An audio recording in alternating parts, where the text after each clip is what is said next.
പുഷ്പമേ അധിക തുങ്കപദത്തിലെത്ര ശോഭിച്ചിരുന്നിതൊരു രാജ്ഞി കണക്കയേ നീ.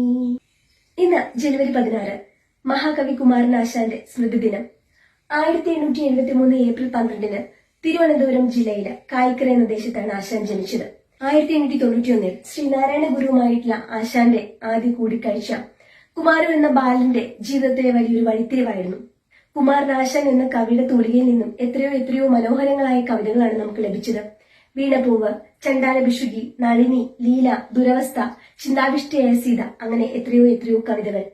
സ്നേഹഗായകൻ എന്ന് വിശേഷിപ്പിക്കപ്പെട്ട കുമാരനാശാൻ ആശയ ഗംഭീരനാണ്. SNDP യോഗത്തിന്റെ ആദ്യ ജനറൽ സെക്രട്ടറി ആയിരുന്ന കുമാരനാശാൻ ഇന്ത്യൻ തപാൽ സഭയിൽ പ്രത്യക്ഷപ്പെട്ട ആദ്യ കവിയാണ്. 1924 ജനുവരി 16 പല്ലനേറ്റിലുണ്ടായ ബോട്ടപകടത്തിലാണ് മലയാളത്തിന് സ്നേഹഗായകനെ നഷ്ടപ്പെട്ടത്. വിപ്ലവത്തിന്റെ ശുക്രനക്ഷത്രത്തിന് പ്രണാമം.